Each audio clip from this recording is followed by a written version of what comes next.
Hi, welcome to another Live Young Nutrition Talk. So, I'm going to talk to you about fasting today. Remember, this Live Young Nutrition is extra credit. I do not want Age Defy to be a weight loss program. I do not want you to be moving your bodies to lose weight, but I also think that we need to manage our weight as we age. And the reason why we have to manage our weight as we age is because if we want to be able to live young, we have to have the energy and the fuel to live young, to live youthful. And nutrition plays a huge part on how we feel about ourselves. So this is extra credit. You don't have to do this program with me. You don't have to do anything that I talk to you about in this program. This is just some ideas that I want you to try. This program is for you to explore new movement, new results, new ideas, new results, new food ideas, new results, right? So today all I want to do is talk to you a little bit about fasting and why I think it's so important for everybody who is aging, which is all of us, okay? So I will admit, maybe 5, 6 years ago when I first got into fasting, I got into fasting with the idea that it would help me lose weight. I now remain I remain a person who fasts on a daily basis because of the aging benefits that it gives me. I believe that the digestive system needs to be able to finish the job and have a moment to recover before starting the process again.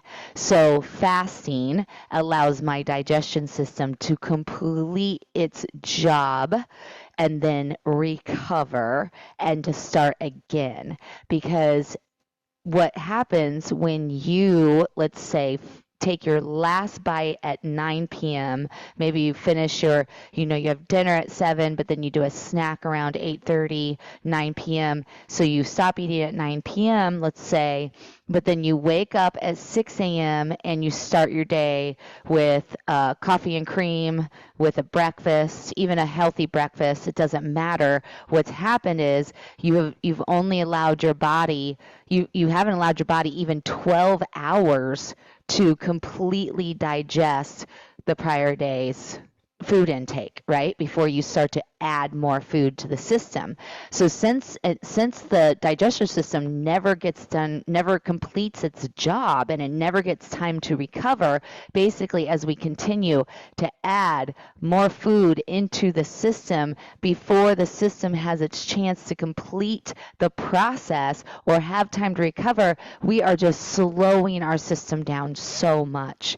And that leads us to believe that we feel tired, lethargic, we lose our courage, we lose our curiosity, we feel brain fog. A lot of people talk about when they get in their 40s and 50s, talk about how, I gained weight, I had brain fog, I, just felt sluggish, I just felt down, and a lot of people are reaching for medication. And what I would like to see first is for people to start fasting first and see if there's a way we could give the digestion system, each one of our digestive system, a time to recover, give it time to become the best part of you in a way by giving it that recovery time through a fasting method, and before you start reaching for medicine to try to find that drive from within.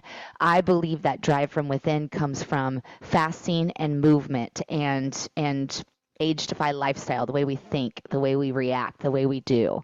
So that's why I want to talk to you about fasting, and that's why I'm going to give you your first week's challenge. Okay, so if you're doing this challenge with me, I'm asking you to be aware of all things, even if it sucks, even if it throws you into a mental turmoil for a moment. That's what we're here for. I'm here for you. Let's just be here together and figure this out, because we have to be aware. We have to do this. Now, listen, it's not easy for me to weigh myself every day either. It just isn't. I haven't even done it today because I'm like, oh, I don't even want to know. But this is what I'm talking about. I am coming from a personal experience here. I avoided the scale for a couple years because I just had that feeling, oh, I don't even want to know. If the scale doesn't show what I want it to show, I'm going to have a bad day. And by avoiding the scale and not staying aware, all of a sudden I woke up and I was 20 pounds heavier than I really want to be or should be. And I hear that story all over I mean, I have a TikTok page, so I have a lot of people on my TikTok, and I hear the same story all over, over and over again. I just woke up one day and I was 20 pounds heavier. I just woke up one day and I was heavier. Well, I don't want that to happen to you, and that's why we use the scale as data. And we have to be able to face it, right? Because the scale, even though it doesn't matter in a way, it really just matters that you're healthy. But to me, a health depends on a healthy weight for your body, not skinny, not size anything, just a healthy weight that makes you feel vibrant here, energized here, and strong all over, right? So it's a component that has to be talked about no matter how touchy the subject is.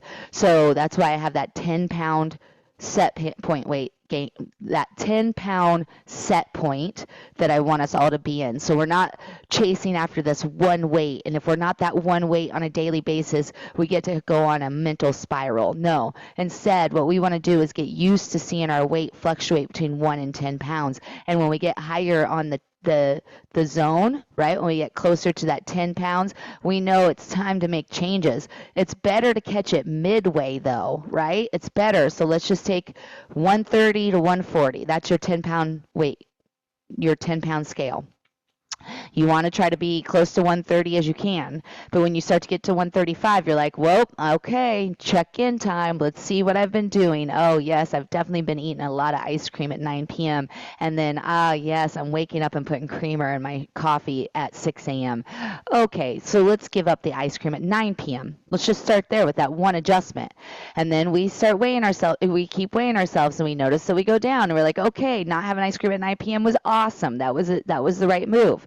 Now, on the other end of the spectrum, let's say you don't get a hold of it at 135 and all of a sudden you find you're at 138. It's almost like a warning bell that's saying, hey, it's time to make some adjustments. What you're doing is not working. We got to do a few things. We need to move more. We need to breathe deeper, and we need to readjust the way we're eating. And so that's why this 10-point scale range is so important for everyone to have, okay? So that it can be data and it can keep us on track and we can manage our weight.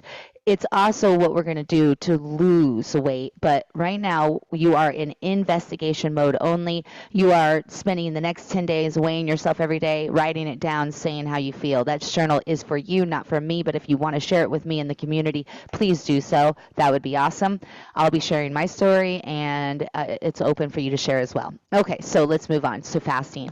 What I would like you to do is spend the next few days, okay, so starting right when you watch this video, when you hear this, this is your day one, okay? I want you to write down the time you stop eating today, okay? So just write it down. If it's 9 p.m., write 9 p.m. That's it. Just write 9 p.m. The date and 9 p.m. And then I don't even think about it. Don't make any changes. Do not fast. Do not do anything. We need to figure out what you already do.